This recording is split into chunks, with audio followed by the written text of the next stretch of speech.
नमस्कार दोस्तों, मैं जगतार सिंह नामदार इन्फोटेक चैनल से आपका दोस्तों हमारे पास आर्चर C6 राउटर आया है। ये हमें कंपनी TP-Link ने 841 HP राउटर की रिप्लेसमेंट के बदले दी। तो हमारे पास ये राउटर आया है तो अनबॉक्सिंग और रिव्यू तो बनता है, स्पीड टेस्ट भी बनता है, साथ में हमारे पास आर्चर C6U भी पड़ा है तो उसके साथ कंपैरिजन भी हो जाएगा। तो ज्यादा देर ना करते हुए शुरू करते हैं। इस प्रोडक्ट में वैसे तो सिमिलर ही है लेकिन फिर भी थोड़ी बहुत अनबॉक्सिंग करके देख लेते हैं। 1 मैश भी इसमें है। तो इस तरह से राउटर है। Number 1 mesh AC 1200 867 5 gigahertz 400 MPa 2.4 advance security WPA3 version 4 हमारे को मिला है। तो हार्डवेयर वर्जन 4 हमें मिला है, सीरियल नंबर सब कुछ है इसमें। तो और इसे ओपन कर लेते हैं यहाँ से।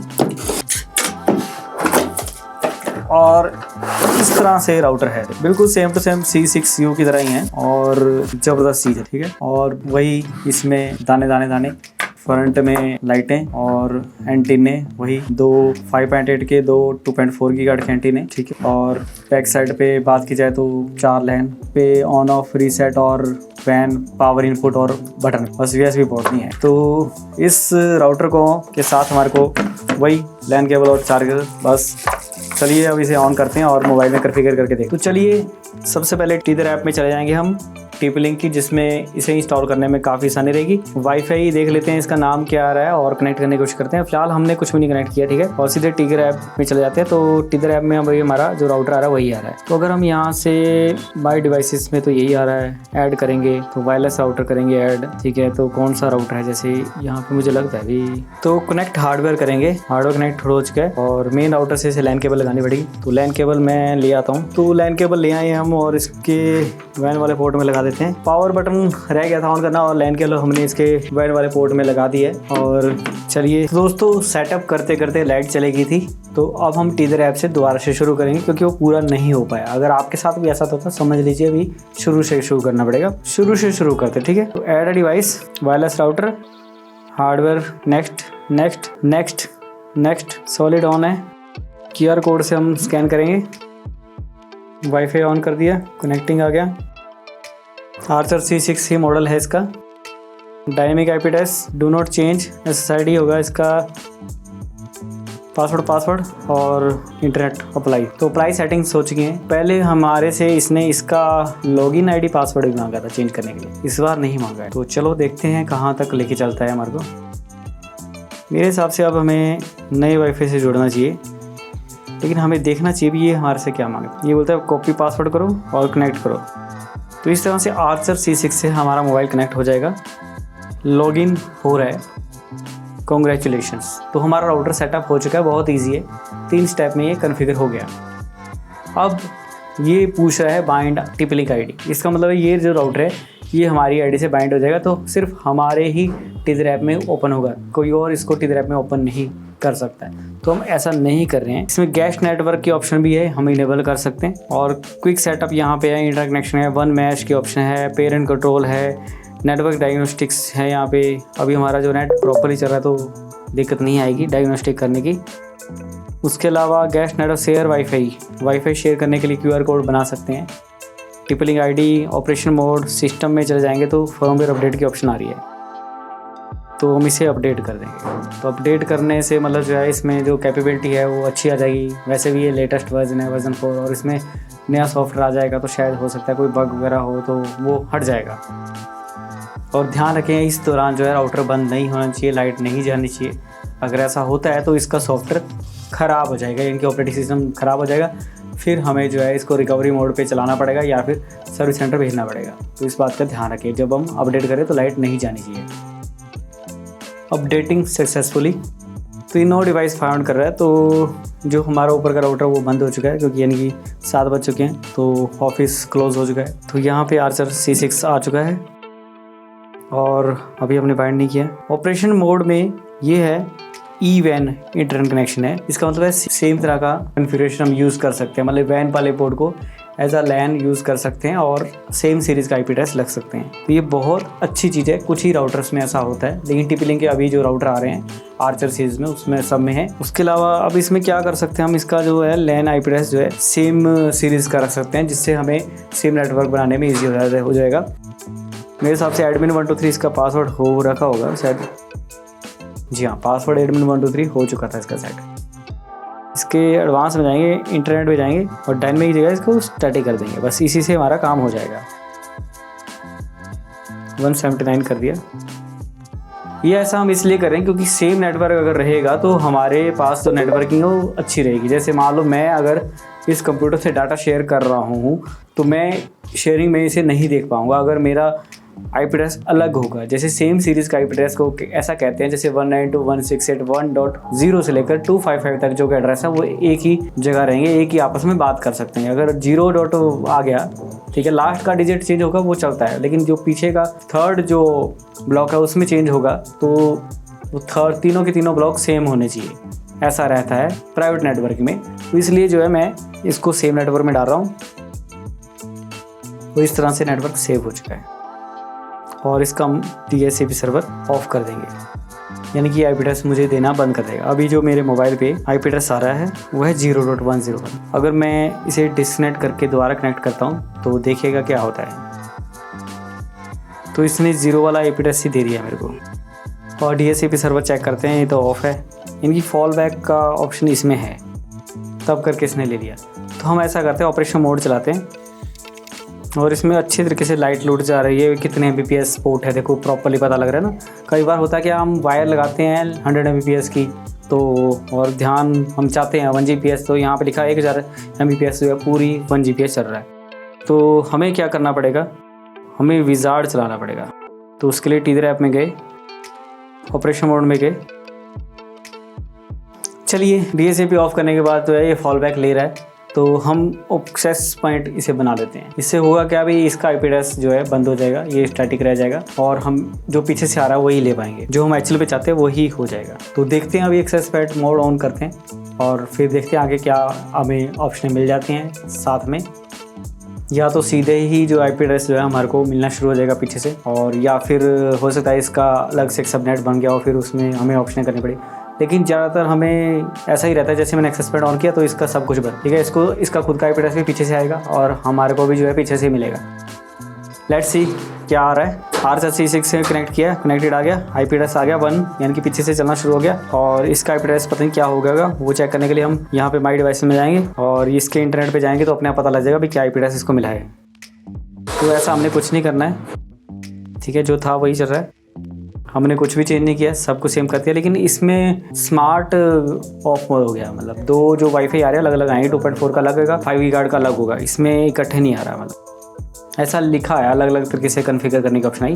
बाकी देखते हैं, अभी तो कनेक्टेड है और सब कुछ ठीक है। अगर इंटरनेट की बात की जाए तो इसको 1.22 IP एड्रेस मिल चुका है और बस इसमें ऑप्शन भी बहुत सारी कम हो गई हैं। तो इस तरह से ये अलग एक्सेस पॉइंट में थोड़ी लिमिटेशन आ जाती है।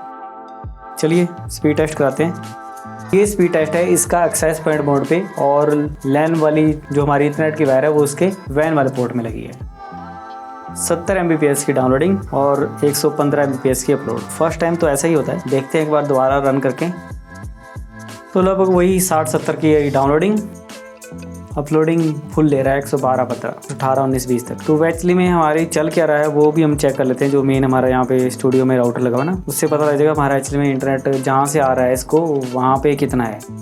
भाई ये तो मजाक हो गया, वहाँ पे तो पूरा है 100 से ऊपर चल रहा है, 103 Mbps चल रहा है और अपलोडिंग देखो 120 से ऊपर जाने की कोशिश करिए। तो इसमें कुछ ड्रॉप हो रहा है, मतलब रिजल्ट आपके सामने है। पहले तो ड्रॉप हुआ, अब फिर से 110 के आसपास आ गया। 2-3 बार टेस्ट करने के बाद जो है ऐसा हुआ। तो इसका मतलब ये है बीच बीच में कभी कभी 1-2 बार ऐसा आ सकता है। अब अच्छा है 119 से 119 अब पूरा आ गया। तो ऐसा हो जाता है नेटवर्किंग में, वो ऐसा चलता है बीच बीच में, कभी 1-2 बार हो जाए तो कोई दिक्कत वाली बात नहीं है। तो ये था इसका वैन पोर्ट। अब हम इसी को जो है खोल के सीधे लैन पोर्ट में लगाते हैं और वैन से अपडेट आ रही है। तो क्या ये चल पाएगा?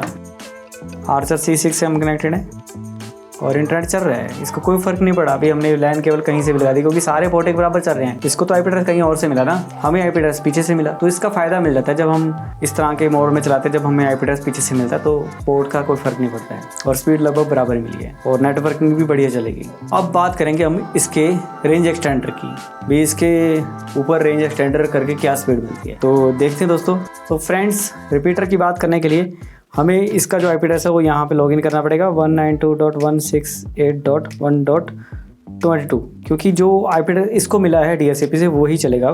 तो एडमिन 123 है इसका तो हम चले गए यहाँ पे सिस्टम में, एडमिनिस्ट्रेशन में। एक्सेस मोड में आएगा नहीं आएगा, डेस्कटॉप मोड पे देखते हैं। तो इस ऑपरेशन मोड में वायरलेस एक्सेस पॉइंट हमारे को नहीं मिल रहा है, तो हम क्या करते हैं, इसको फिर ऑपरेशन मोड जो है इसका चेंज कर देते हैं। अगर इसमें सर्च की ऑप्शन भी है तो WDS सर्च करते हैं जरा। स्मार्ट कनेक्ट की ऑप्शन ऑन कर दिया मैंने, तो इसमें हमारे को ऑप्शन नहीं मिल रही है। तो हम क्या करते हैं, इसका ऑपरेशन मोड चेंज करते हैं। और इसकी सेटिंग करने के लिए मुझे टीजर ऐप ही ज़्यादा मज़ेदार लग रही है, क्योंकि जल्दी जल्दी हो जाता है सारा कुछ। बाकी फिर हाँ, रिपीटर मोड का ऑन करना तो उसके लिए ज़रूर देखेंगे। तो फिलहाल इसका सेटिंग में गए, ऑपरेशन मोड में गए और इसको इसमें रहने दिया, सेव कर दिया और रिबूट कर दिया। ठीक है, डिफ़ॉल्ट हो जाएगा और 0 वाली सीरीज़ में IP एड्रेस देगा। तो हमारे को जो है ये यहाँ से हटा के यहाँ पे लगा देना, ध्यान रखें। और फिर देखते हैं रिपीटर मोड कहाँ पे मिलता है, तब तक इंतज़ार करते हैं। तो यहाँ पे डिवाइस सर्च करने की ऑप्शन आ गई है, इनकी नेटवर्क में ढूंढने की ऑप्शन आ गई है। तो क्या वाईफाई का नाम सेम रहेगा? अभी तो सेम है। चलिए, तो अब हमें मालूम है अभी हमें करना क्या है। यहाँ पे हमने IP एड्रेस जो है 192.168.0.1 खोलना है, 192.168.0.1, ताकि हम इस राउटर में हम WDS यानी रिपीटर मोड ऑन कर सकें। यूज़र नेम पासवर्ड हमारे को मालूम है, admin123 है। कुछ नहीं करना है, एडवांस में जाना है, सिस्टम में जाना है, एडमिनिस्ट्रेशन में जाना है, 192.168.0.1। ठीक है, लॉगिन हमने पहले से किया हुआ है, एडवांस, सिस्टम टूल और सिस्टम पैरामीटर। ठीक है, तो यहाँ हम एडवांस में चले गए, सिस्टम ही है यहाँ पे, और पैरामीटर मोटर कोई सेटिंग नहीं है यहाँ पे। यहाँ सर्च करके देखते हैं WDS is enabled, please disable WDS before changing the channel, enable WDS bridging, advance wireless में है। तो एडवांस वायरलेस में चले गए, तो इन्होंने ठीक है सही जगह पहुंचा दिया हमारे को। तो यानी कि एडवांस में अगर हम चाहते हैं तो हमें वायरलेस में जाना, ठीक है, और उसमें WDS का पेज अलग से इन्होंने दिया। वाह क्या बात है। पिछली बार जो हम बहुत परेशान रहे C6U के बारे में, अब 2.4 का करना है या 5 गीगाहर्ट्ज़ का करना है, वाईफाई 5 गीगाहर्ट्ज़ का ट्राई करने की कोशिश करते हैं बैक साइड से। तो नामदारी इन्फोटेक, वाह क्या बात है, इसका आ रहा है। वैसे तो कभी भी नहीं आया किसी का भी, इसका आ रहा है। मतलब इसका C6U में क्या गड़बड़ हुई थी हमारे से, ये हमने इसको स्टूडियो से जोड़ दिया था। यहाँ पे जो स्टूडियो का राउटर साथ में रखा उसी से जोड़ दिया और बोल दिया बहुत अच्छी स्पीड आई। लेकिन बाद में जब रिकॉर्डिंग देखी ध्यान से, 4-5 दिन बाद जब वीडियो अपलोड कर दी, उसके बाद लगा पता यार ये तो मजाक ही हो गया। लेकिन इसके अंदर सच में यहाँ तक वाईफाई की रेंज आ रही है भाई।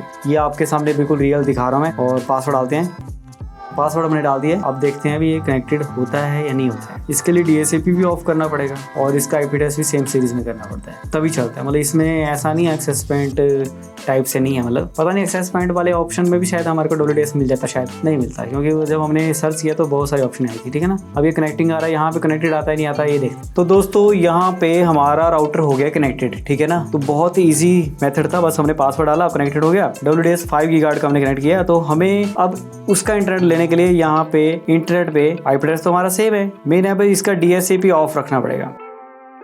लैन सेम नेटवर्क में नहीं है तो हम इसको भी सेम नेटवर्क में डाल देते हैं। हमें सीधे इसका DSCP ऑफ करते हैं, हमें नहीं मतलब इसका IP एड्रेस का। वैसे होना ये था भी हमें इसका लैन वाला IP एड्रेस भी सेम सीरीज में डालना पड़ना था, फिर इस IP एड्रेस को हमें खोलना पड़ना था और तब चल पड़ना था। तो ये बोल रहा है वैन और लैन जो है सेम नहीं हो सकते, तो हम सीधे जो है यहाँ पे एडवांस में जाके लैन का जो है DSCP ऑफ करते हैं। तो इसे ऑफ करते हैं और सेव करते हैं और फिर हमारे पास जो है पीछे से IP एड्रेस अपने आप आ जाएगा जब हम इसके लैन में लगाएंगे। अब वैन वाले को यूज़ नहीं करेंगे हम, ठीक है, वैन को यूज़ नहीं करेंगे, लैन वाले पोर्ट में इसे लगा देंगे, क्योंकि हम नहीं चाहते हुए इसको IP एड्रेस मिले कहीं से भी। और नेटवर्किंग देखते हैं, जैसे WDS इनेबल कर दिया है तो लैन में DSCP इसका ऑफ है, तो नेचुरल सी बात है पीछे से जो WDS है वहीं से IP एड्रेस आ जाएगा और फिर हम जो है इसका जो लैन है वो IP एड्रेस भी प्रॉपर्ली सेव कर सकते हैं। तो कनेक्टेड आ चुका है। तो यहाँ पे आप देख सकते हैं आर्चर C से कनेक्ट हो चुका है और IP एड्रेस हमारे को मिल जाएगा 120, यानी कि पीछे से IP एड्रेस आ चुका है, यानी कि इसको कोई भी IP एड्रेस नहीं है, 0 वाली सीरीज में है। और हम चाहे तो इसको खोलना चाहे तो नहीं खोल सकते, क्योंकि हमें जो IP एड्रेस मिला वो है 1 वाली सीरीज का। तो हमें इसके लैन पे जाने के लिए अपने डिवाइस को 0 वाली सीरीज में डालना पड़ेगा स्टैटिक, और फिर 0.1 खोल के इसका लैन वाला IP एड्रेस चेंज करना पड़ेगा। तो फिलहाल जो है मैं आपको इसकी स्पीड चेक कराता हूँ। अभी एक्चुअली में इतनी दूर से जब इसने कनेक्ट किया है 5 गीगाहर्ट्ज़ का इंटरनेट, क्या स्पीड दे पाएगा। आज तक किसी भी राउटर ने वहां का वाईफाई यहाँ तक कनेक्ट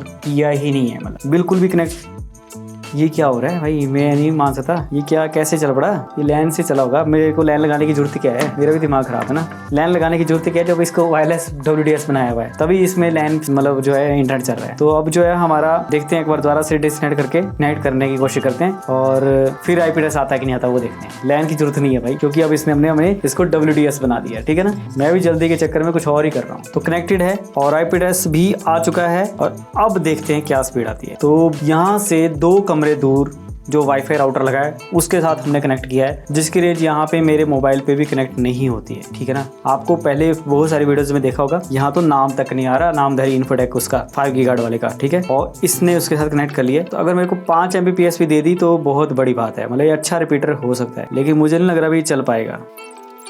तो आप देख सकते हैं ये नहीं चल पा रहा है। तो बाकी अब हम टेस्ट कर लेते हैं, इसको कहीं और रख के देखते हैं। काफ़ी कोशिश करने के बाद C6 राउटर नहीं चल पाया रिपीटर मोड पे।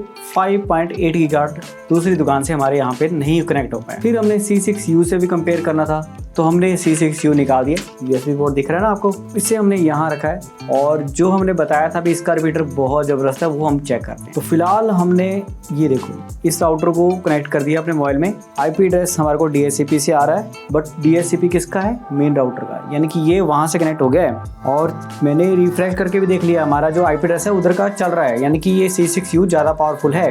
C6 नहीं हो पाया कनेक्ट, जबकि यहाँ रखा हुआ था। फिर उसको यहाँ पे भी रखा था तब भी नहीं कनेक्ट हुआ। हमने दरवाजे के पास रखा हुआ है जो कि आप देख रहे हैं यहाँ पे, और वहाँ पे C6 पे हम अगर कनेक्ट हो रहे हैं तो कनेक्टेड आ रहा है, फिर डिस्कनेक्ट हो जाए। इसका क्या मतलब हुआ, कहीं मैंने आप पे IP एड्रेस तो नहीं दिया हुआ है स्टैटिक इसमें, तो इस पे IP एड्रेस नहीं आ पा रहा है। तो ये स्टेटस है इसका, कनेक्टिंग डिस्कनेक्टिंग कनेक्टिंग डिस्कनेक्टिंग। तो इसको यहीं पे रख के जो है कनेक्शन मिल रहा है। दोनों को हमने सेम ही वाईफाई से जोड़ा, नामधारी इन्फोटेक, जो कि हमारा 2 दुकानें परे ZTE का जो फास्ट वालों का दिया हुआ राउटर है। तो इस पे देखते हैं, जो हमारी पिछली वीडियो में हमने गलत स्पीड दिखा दी थी, जो कि हमने स्टूडियो से जोड़ा था। अब देखते हैं ये कुछ चला पाता है कि नहीं चल पाता। इस पे तो मुझे लगता है कि स्पीड टेस्ट करा पाएगा, यहीं पे स्पीड टेस्ट कराना पड़ेगा। नो इंटरनेट कनेक्शन, तो कभी चल रहा है कभी नहीं चल रहा है। तो मुझे लगता है इसको भी सेम उसी के पास रखना पड़ेगा।